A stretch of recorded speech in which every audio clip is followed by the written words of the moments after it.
Halo semuanya, pada kesempatan kali ini kita akan belajar bersama-sama dari Kisah Para Rasul pasal 24. 5 hari kemudian datanglah imam besar Ananias bersama-sama dengan beberapa orang tua-tua dan seorang pengacara bernama Tertulus. Mereka menghadap wali negeri dan menyampaikan dakwaan mereka terhadap Paulus. Paulus dipanggil menghadap dan Tertulus mulai mendakwa dia. Katanya, Felix yang mulia, oleh usahamu kami terus-menerus menikmati kesejahteraan. Dan oleh kebijaksanaanmu banyak sekali perbaikan yang telah terlaksana untuk bangsa kami. Semuanya itu senantiasa dan di mana-mana kami sambut dengan sangat berterima kasih. Akan tetapi, supaya jangan terlalu banyak menghabiskan waktumu, aku minta supaya engkau mendengarkan kami sebentar dengan kemurahan hatimu yang terkenal itu. Telah nyata kepada kami bahwa orang ini adalah penyakit sampar, seorang yang menimbulkan kekacauan di antara semua orang Yahudi di seluruh dunia yang beradab.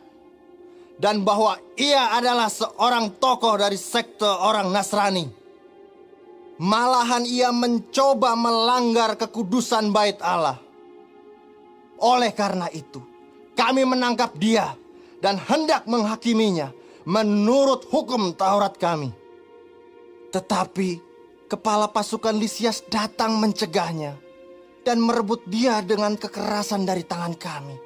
Lalu menyuruh para pendakwa datang menghadap engkau. Jika engkau sendiri memeriksa dia, dapatlah engkau mengetahui segala sesuatu yang kami tuduhkan kepadanya. dan juga orang-orang Yahudi menyokong dakwaan itu dengan mengatakan bahwa perkara itu sungguh demikian. Lalu wali negeri itu memberi isyarat kepada Paulus bahwa ia boleh berbicara. Maka berkatalah Paulus, Aku tahu bahwa sudah bertahun-tahun lamanya engkau menjadi hakim atas bangsa ini. Karena itu tanpa ragu-ragu aku membela perkaraku ini di hadapanmu. Engkau dapat memastikan bahwa tidak lebih dari 12 hari yang lalu aku datang ke Yerusalem untuk beribadah. Dan tidak pernah orang mendapati aku sedang bertengkar dengan seseorang atau mengadakan huru-hara, baik di dalam bait Allah maupun di dalam rumah ibadat atau di tempat lain di kota. Dan mereka tidak dapat membuktikan kepadamu apa yang sekarang dituduhkan mereka kepada diriku. Tetapi aku mengakui kepadamu bahwa aku berbakti kepada Allah nenek moyang kami dengan menganut jalan Tuhan, yaitu jalan yang mereka sebut sekte. Aku percaya kepada segala sesuatu yang ada tertulis dalam hukum Taurat dan dalam kitab nabi-nabi. Aku menaruh pengharapan kepada Allah, sama seperti mereka juga, bahwa akan ada kebangkitan semua orang mati, baik orang-orang yang benar maupun orang-orang yang tidak benar. Sebab itu, aku senantiasa berusaha untuk hidup dengan hati nurani yang murni di hadapan Allah dan manusia. Dan setelah beberapa tahun lamanya, aku datang kembali ke Yerusalem untuk membawa pemberian bagi bangsaku dan untuk mempersembahkan persembahan-persembahan. Sementara aku melakukan semuanya itu, beberapa orang Yahudi dari Asia mendapati aku di dalam bait Allah sesudah aku selesai mentahirkan diriku, tanpa orang banyak dan tanpa keributan. Mereka lah yang sebenarnya harus menghadap engkau di sini dan mengajukan dakwaan mereka jika mereka mempunyai sesuatu terhadap aku. Namun, biarlah orang-orang yang hadir di sini sekarang menyatakan kejahatan apakah yang mereka dapati ketika aku dihadapkan di mahkamah agama. Atau mungkinkah karena satu-satunya perkataan yang aku serukan ketika aku berdiri di tengah-tengah mereka, yakni karena hal kebangkitan orang-orang mati, aku hari ini dihadapkan kepada kamu. Tetapi Felix yang tahu benar-benar akan jalan Tuhan menangguhkan perkara mereka. Katanya, Setibanya kepala pasukan Lisias di sini, aku akan mengambil keputusan dalam perkaramu. lalu ia menyuruh perwira itu tetap menahan Paulus, tetapi dengan tahanan ringan, dan tidak boleh mencegah sahabat-sahabatnya melayani dia. Dan setelah beberapa hari datanglah Felix bersama-sama dengan istrinya Drusilla, seorang Yahudi. Ia menyuruh memanggil Paulus, lalu mendengar daripadanya tentang kepercayaan kepada Yesus Kristus. Tetapi ketika Paulus berbicara tentang kebenaran, penguasaan diri, dan penghakiman yang akan datang, Felix menjadi takut dan berkata, Cukuplah dahulu dan pergilah sekarang. Apabila ada kesempatan baik, aku akan menyuruh memanggil engkau. sementara itu ia berharap bahwa Paulus akan memberikan uang kepadanya. Karena itu ia sering memanggilnya untuk bercakap-cakap dengan dia. Tetapi sesudah genap 2 tahun, Felix digantikan oleh Perkius Festus. Dan untuk mengambil hati orang Yahudi, ia membiarkan Paulus tetap dalam penjara.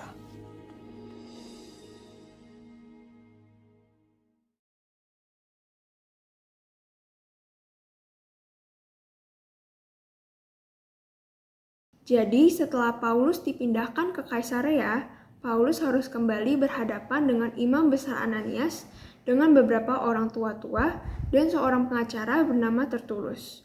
Tertulus itu memuji-muji Felix, wali negeri saat itu, sebagai seorang yang bijak, baik, dan murah hati. Pujian itu tujuannya supaya si Felix ini merasa tersanjung dan akhirnya mengambil keputusan yang menguntungkan mereka. Tertulus pun mulai melancarkan dakwaan yang mengada-ngada, seperti orang ini adalah penyakit sampar, seorang yang menimbulkan kekacauan di antara semua orang Yahudi di seluruh dunia yang beradab, dan bahwa ia adalah seorang tokoh dari sekte orang Nasrani, malahan ia mencoba melanggar kekudusan bait Allah. Tertulus adalah seorang pengacara yang berpendidikan sangat tinggi. Kita dapat melihat betapa pandainya dia menyusun kata-kata. Akan tetapi, sayangnya, dia memakai kepandaiannya itu untuk memutarbalikkan kebenaran. Dia tampil ke depan bukan untuk membela yang benar, tetapi membela orang yang memperkerjakannya. Walaupun begitu, kemampuan bicara Paulus tidak kalah dengan Tertulus. Yang membedakan hanyalah Paulus hanya berbicara untuk memberitakan kebenaran walaupun tidak dibayar. Pernahkah Anda mengetahui kebenaran, tetapi terlalu takut untuk mengatakannya? Namun tahukah Anda bahwa keterbukaan sangatlah penting? Bukan hanya terbuka akan hal-hal yang baik dan indah didengar saja, tetapi juga menyampaikan kebenaran firman Tuhan, meskipun hal itu mungkin sulit diterima. Apa saja yang perlu kita perhatikan saat mengatakan kebenaran? Pertama, menganggap lawan bicara sebagai saudara. Kedua, pastikan Anda memiliki maksud yang murni, bukan tipu daya. Dan ketiga, cara berbicara yang sesuai dengan kebutuhan. Mungkin menyampaikan kebenaran bukanlah proses yang mudah untuk dijalani. Tetapi jika kita menaati firman dan setia melakukannya, upahnya sangat besar. Jadi, jangan jemu-jemu mengatakan kebenaran.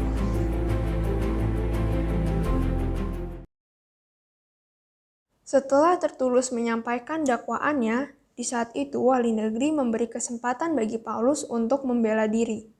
3 tuduhan tersebut dibantah satu persatu oleh Paulus. Ia mengaku sebagai orang yang percaya pada hukum Taurat dan hidup seturut jalan Tuhan. Dia malah menentang siapa saja yang bisa membuktikan kejahatannya. Karena Paulus tidak didapati kejahatan serius, Paulus hanya dikenai hukuman ringan. Ia tetap dipenjara, tetapi sahabat-sahabatnya boleh melayaninya. Sekalipun Felix tahu bahwa tuduhan yang diberikan kepada Paulus itu tidak terbukti, Felix tetap tidak mau membebaskan Paulus. Ia memilih untuk menghindar dari menjalankan keadilan, karena Felix takut kepada orang Yahudi. Ia takut dipecat kaisar jika orang Yahudi memberontak. Walaupun Paulus ada dalam penahanan, Paulus menggunakan kesempatan itu dengan baik. Momen itu dipakainya untuk memberitakan Injil Yesus Kristus kepada Felix dan istri ketiganya. Paulus sadar betul akan panggilannya. Ia di sana untuk Kristus. Ia terus bekerja untuk menggenapi tugas panggilannya dalam situasi sulit sekalipun.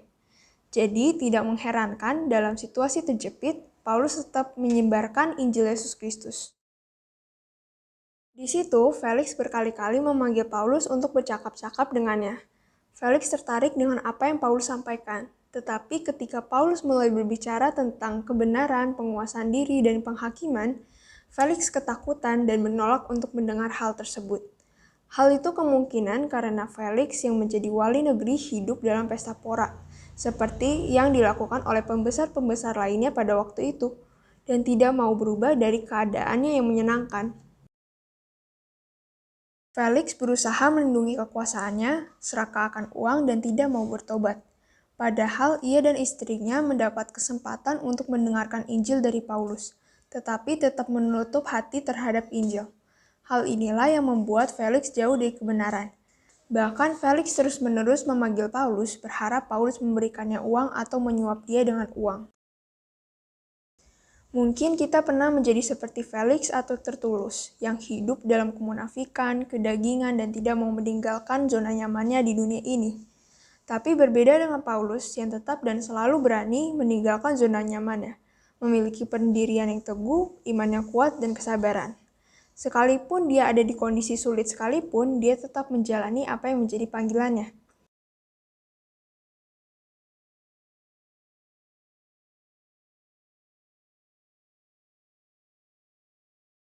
Maka dari itu, mari kita semua belajar untuk tidak menyia-nyiakan kesempatan yang Tuhan telah berikan kepada kita, baik kesempatan menginjili atau bertobat.